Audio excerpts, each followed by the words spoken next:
L'imprimerie a perdu sa grande sœur Khadissine, ancienne technicienne au CESTI à la télévision dans les années 80 et 90. Elle est décédée ce matin en France. Paix à son âme. Donc, nous allons parler avec As Momarlo. Good morning to you who are listening to us and welcome to this celebration of the Radio's International Day right here at CST. Right now, I'm welcoming Mr. Mam Abdugay Kase. Good morning, Kase. Good morning, Mr. Kanji. And Mr. As Momarlo. Good morning, As. Good morning, Kanji. They are going to deal with the contribution of radio and sport in the process of citizenship. Thank you, Kanji, for announcing us. You are hearing the voice of Asmo Malo, and as just Kanji said, right next to me is Mam Abdugay Kase. And then we are welcoming right here in the studio Ben Abbas Fai. Hello, Mr. Ben Abbas. Hello, Mr. As. Once again, the theme of this first edition ever of the Radio's International Day is the contribution of radio and sport in the process of citizenship. Both of Mam Abdugay Kase and me are going to talk first about the influence of citizenship and sport on the Senegalese radios, and then we will try to show the negative effects which can come from the use of the radio. We will be with you for around 10 minutes, so hold on tight. Here we go. We're off and running. On the topic of the influence of the English language on some Senegalese media, Madame Agnès Thomas is the director of West Africa Democracy Radio, a sub-regional Anglophone radio based in Senegal, talks to us. She's speaking to As Momarlo and to myself, Mam Abdugay Kase. What do you think about the influence of the English language? No problem, man. Well, I think it has a great influence. We have recently been getting and receiving echoes. As much as we have the international community listening to us, Senegalese are also interested because, as you say, people speak French, not only Senegalese. People who speak French try harder to speak English than the English people do. And I think that is what WADR is also enhancing in Senegal. People who speak French are interested in learning English, improving their English, and listening to radio is one medium or one way of helping us also with our language. So we just listened to Madame Agnès Thomas, the director of WADR, and Mr. Ben Abbas, as you just heard. What do you think about the influence of English in some Senegalese media?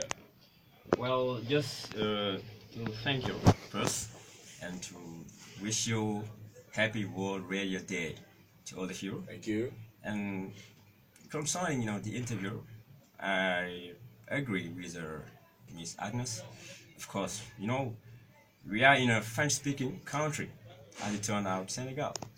But no matter how important French is here, we try harder to be perfect in English, just because we are in a world where we speak daily English. If you go to India, China, or even Brazil, they all speak English. So I may say that English nowadays is a lingua franca, means a kind of to get people interacted and allow them to communicate fluently without problems. So just to finish, English is a key element nowadays in our society. Just as Ben Abbas said, no one could deny that radio is a crucial tool in a society because of its singular capacity to bring people together by breaking the social boundaries. It is also able to create proximity between people and to shed light on the important issues that directly influence our daily life. However, we must say that radio is an extremely sensitive tool that people need to use in a very careful way. Otherwise, when it is under the control of people with bad intentions, radio can easily trigger social conflicts and tragedies like civil wars or mass killings. Mam Abdugay Kase, tell us about the example of the 1994 genocide up in Rwanda. Yeah, thank you, Mr. Asmo Marlo. The Rwandan genocide of 1994 claimed the lives of 800,000 people. Most of the killing was carried out by ordinary Hutu citizens, though it was organized by the Rwandan government. An extremist radio station, Radio Télévision Libre des Mille Collines, RTLM, played a strong propagandizing role, exhorting ordinary Hutu to rise up in self-defense against their Tutsi neighborhoods. The station broadcast was racist rhetoric justifying violence against Tutsi and providing organizational support for those commanding the killing. By analyzing RTLM broadcasts on a 60-day period in March 1994, and by conducting in-depth interview and focus on groups with ordinary Hutu citizens in Rwanda, genocide survivors, Rwandan intellectuals, and Rwandan journalists. This example seeks to clarify the role played by RTLM in the genocide. That's all, Mr. Asma Marlowe.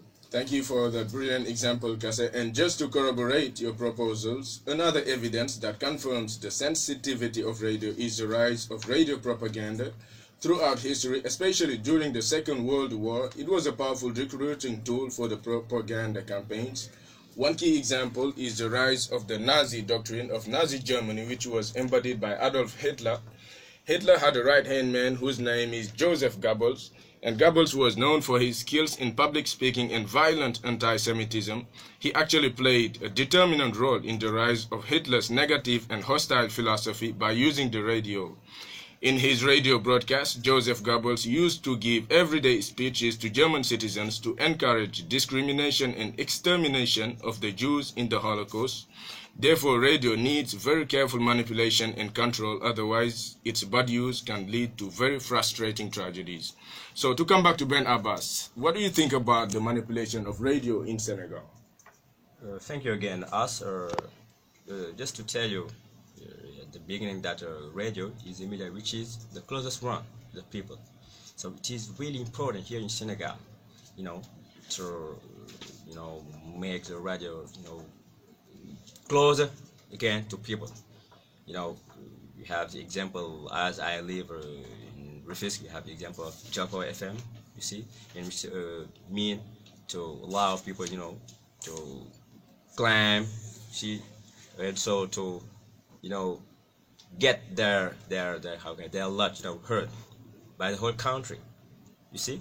So the proliferation of radio just is a mark of democracy. So we all are journalists, so we all know that radio is important.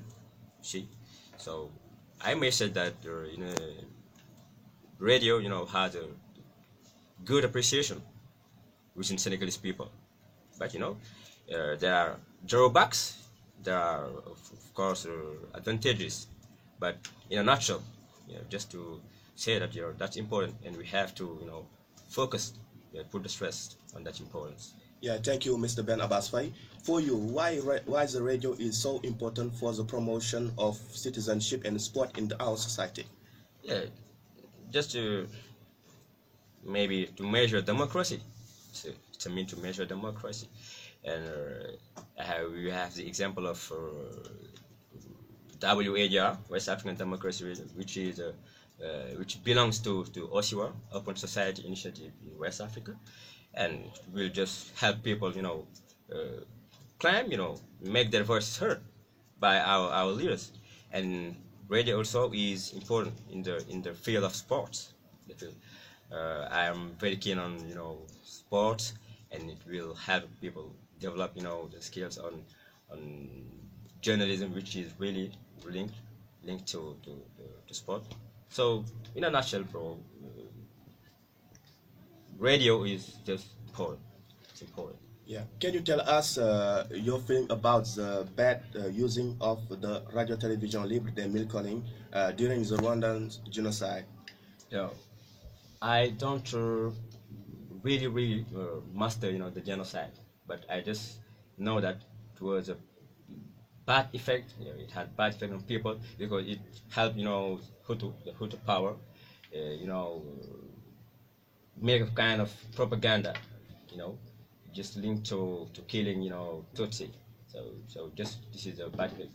But the problem is that I don't master really the genocide, but I just know that the RTL, meaning radio, television, Mille Collines, had a bad effect within the Rwanda people. All right, so no matter what we can say about radio, it is a very important tool in a society. And we will wrap up this session by quoting a great radio personality, Ira Glass, who once said, "There's a feeling when you listen to radio that it's one person and they are talking to you, and you really feel their presence as one person. So, Kase, what is your last word before we hand back the microphone to Mohamed Kanji? Yeah, thank you, Mr. Asmo Marlo, and thank you, Mr. Ben Abbas Faye, for responding in our invitation. And thank you also to our listeners in the occasion of the celebration of the Radio's International Day. We were here to talk about the good and bad influence of radio on citizenship. Since its creation. Stay tuned on Zesty FM and stay blessed. So thank you all for listening. We hope you had a very good time with our company. The broadcast is on and it's only right here on Zesty FM. Now we call on our technician Marijus Jogo to play us our song of 21 Pilots, Hidden, and thank you all. Thank you. Man. Yeah.